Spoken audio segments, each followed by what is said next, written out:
Привет отново. Сега тук ще разглеждаме набързичко така един стрелкави мотоцикл, който го намерих случайно. И то е интересно, че е изцяло в метална кутия. Просто така ми попадна. Но се признавам, че този вред не ми е много познат. Не съм търсил всъщност схемата, но аз се погледнах.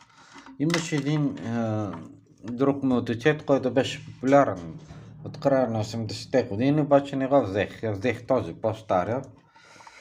C57 66-та година. Сега, между другото, аз рядко виждам с запазено предно тяло, не е стрито нищо.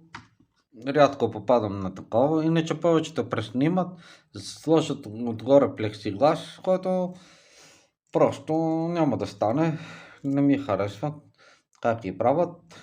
Сега, тези сонди са така малко необичайни. Мисля, че аз имам този тип с крокодилчетата, ако сте ги виждали. Те изчезнаха, не се намират даже в обитацията. Голямо съжаление, но аз поне имам от тези. Бяха 3 типа най-различни. Тук, даже тук виждам, че са 2 модела. Поне. Те са си напълно различни. Няма значение. По принцип имам всичките сонди. На почти всичките съветски мотоцикли. Хубавата новина, че днес сутринта получих СМС от Български пощи, че вече трудят мотоцикл японския на Хиоки е вече в България, на митница. И аз само трябва да попълна документи, за да го освобода. Той е от 67 година, ама е на Хиоки. И интересното, че на Хиокито няма никакви живи роднини, няма никакви чертежи, нито нищо. Обаче механиката му е много интересно направена. Но за това ще говорим в следващите клипове. Така, сега да не се отдалечавам от темата. Сега това нещо го взех. Просто намерих абсолютно случайно. Както виждате, много добре изглежда за годините си. Ето тук, както виждате. Да, сондите би трябвало да влиза без проблем. Тук мажно влиза. Тук има малко люфт. Тук това се оправя за люфтовата. Ето, влиза се окей. Сега, между другото, забелязвам тук, че някак си е сцапано тук на металното за паралакса. Е изцапано. Дали е пипнато, не мога да ви кажа, защото аз я го отварям. Така, гледам, че механизма му добре изглежда от тук. Така, я да видим тук. Правила, включение прибора C57. И тук е показана рисунката.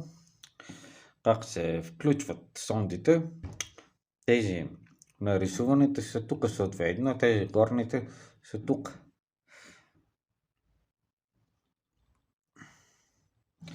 Сега ще го отворим. Просто ми е любопитно това вътре, как е изпълнено. Забелязвам, че мажно са движи винта.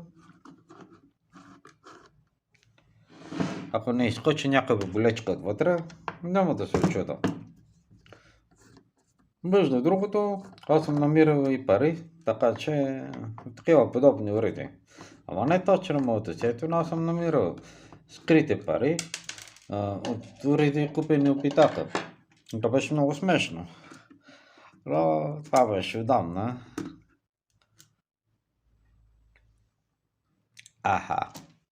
Сега какво виждаме тук?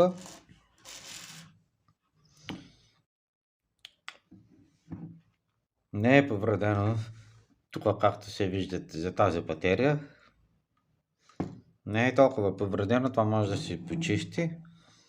Интересен шунт има. Такъв не съм виждал. Много исках да купа един мотоцикл, който е български, електронно едно. Той, значи, има около 10 шунта. Той е абсолютно на световен рекорд. Няма никъде в света друг мотоцикл с 10 шунта. За онези години говоря. Сега тук виждам, че не е пипано. Погледнете, те са запечатани тук с боя. Ето тук е запечатано. Нали, с маркировка. Значи не е отварено. Това е много добре, че не е отварено. Така. Сега. Но предполагам, че не е отварено или е слагано в по-късно в последствие. Трябва да видя тук как е изпълнено. Но това е много интересен на шунта. Аз затова исках набързо да го покажа. И после аз в следващия клип ще ги разпечатаме тези неща. Ще видим как работи. Тук има някакво леко нащърпване. Дали от бакелите идея си нямам тук. Но тук като гледам не са пипнати и не би трябвало да има проблем. Но тук забелязвам все пак на старо ръда, че тук сякаш е запоявано. Виждате ли, че тук е лъскаво. Тук е по-матово. Тук по-не се вижда добре. Но няма проблем, те могат да се презапават наново. Сега има много по-качествени припои. Даже ми се взема от японските и тях да се ги презапая.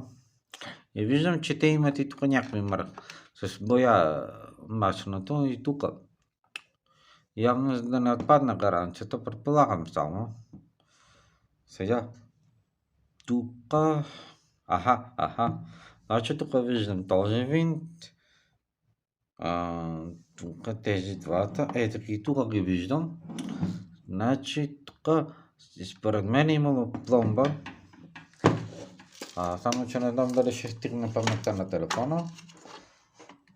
Но ще ми е любопитно тук отворим, защото плана ми е да го отворя по-нататък.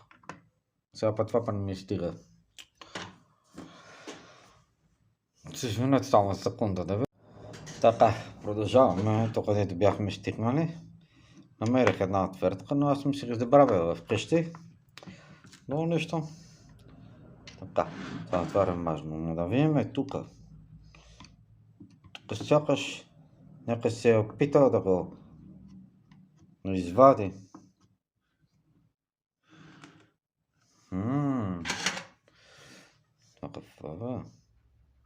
Това е въшък, да.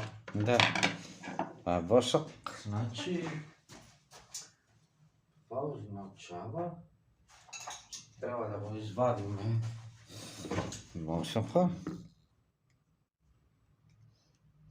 Аз имам много съветски уреди, ама с червен или с зелен въшък. Ще питам да го извада. Добре. Сега питаме. Малко странен ми идва това въшък. Я да го питам. Да, някак си е мажно, лепкаво. Да. Така. Извинявам се, че не бях добре позиционирал камерата. Просто трябваше да го видя отблизо.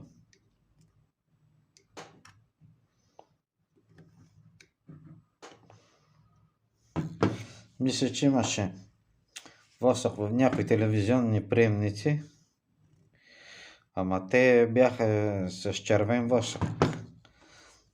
С син и с зелен мисля, че бяха. Нямам вече спомен толкова години. Така. Да. Това направо нужно ми изглежда, но Нищо да. Сега ще видим тук. Толкова лепкаво, че да се нямат. Това ще ми повреди общарското тлето. Боже. И това бе, човек.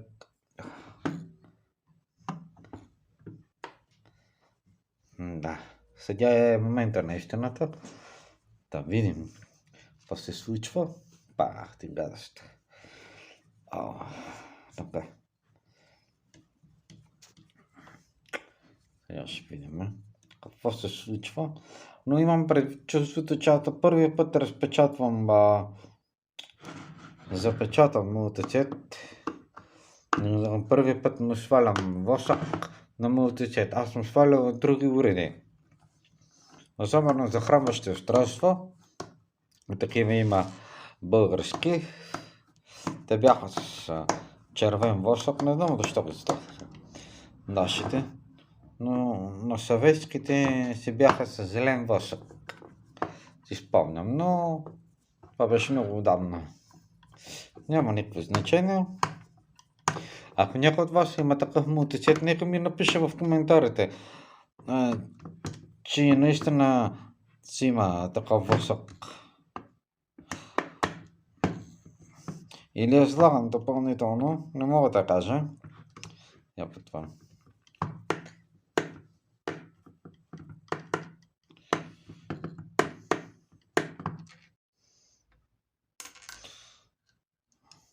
Не бива да го пипам това.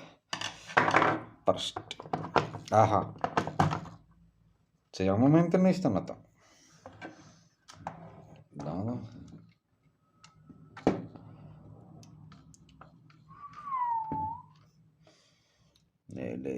Това е.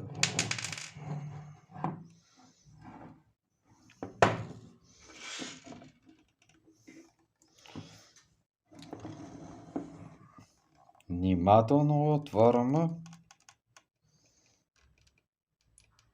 Виждате, че не е отворено.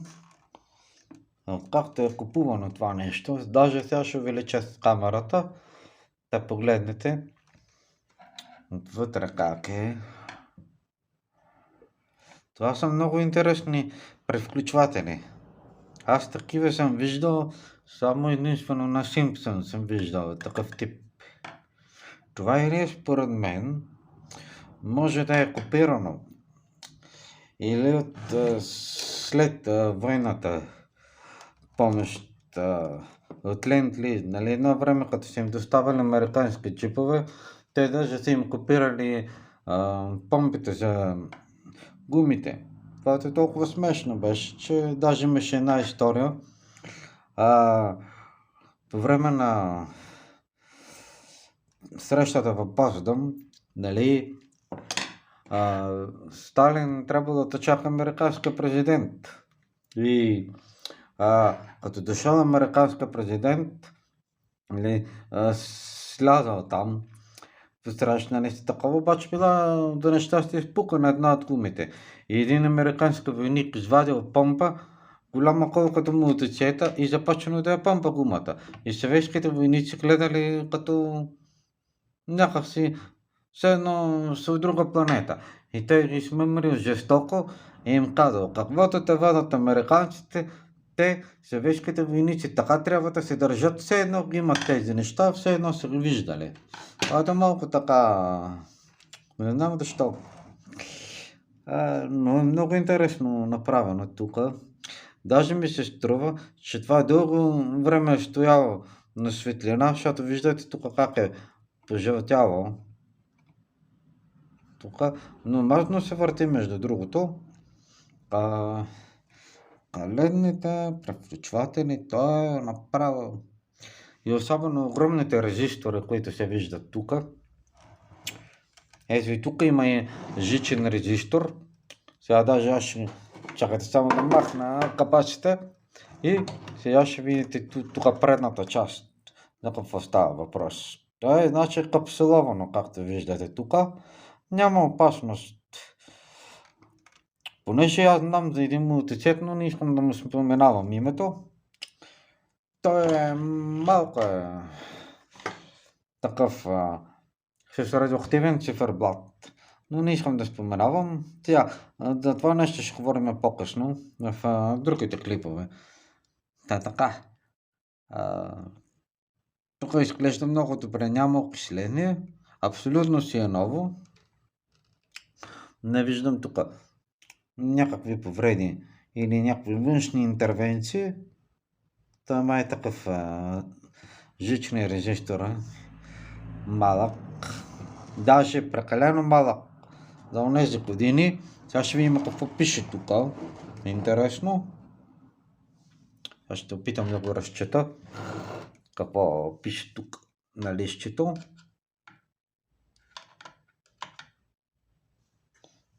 Не мога да го разчета. Трябва да го вдигна това нещо и да го разчета. Но виждате тук как изглежда. Много добре вързани проводниците. Но аз такива не съм виждал. Ето тук пише на резисторите 240 кОм, 300 кОм. Това са доста големи резистори. Даже толкова добре и професионално е направено, че даже имам чувството, че това е по-скоро лабораторно измервателно устройство, отколкото за битови нужди, което е наистина така. Аз така си мисля, че това е само за лаборатория, не е за битови нужди. Защото вижда, че този има просто е така по-професионално е направен. Не е както останалите чешки. Да?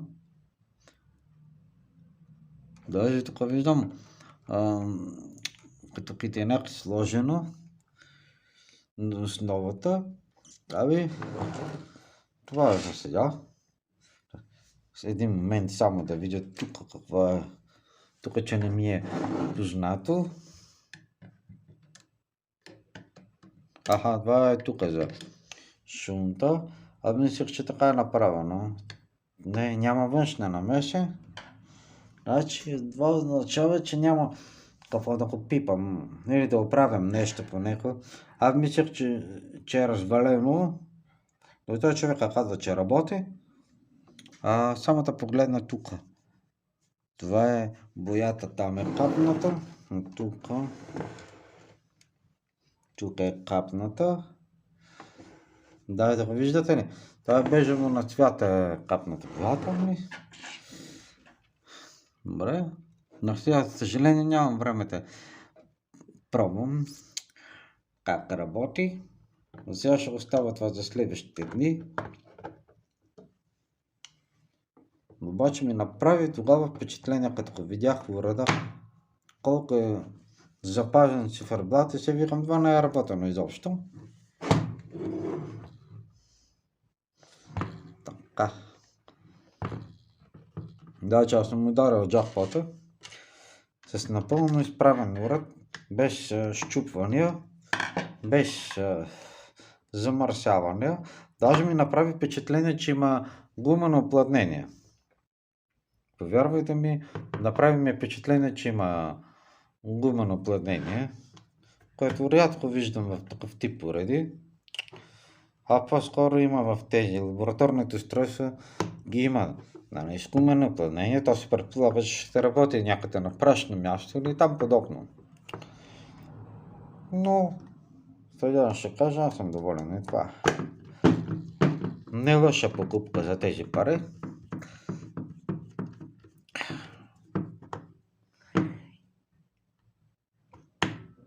Така.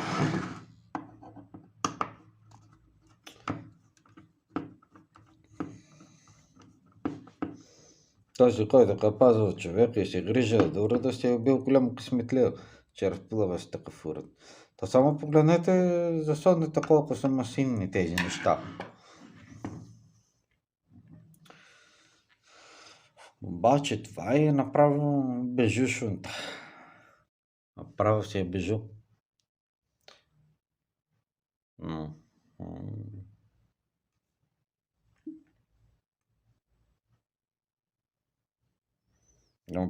Как е направено, така е сгърната, После от тук така. Доста пипкава работа. Добре, време е да го затваряме и да приключваме прегледа.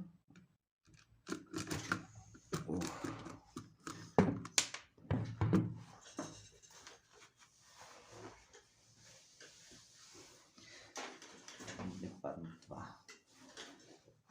Долу падна. Нищо няма проблем. Я ще го затворим.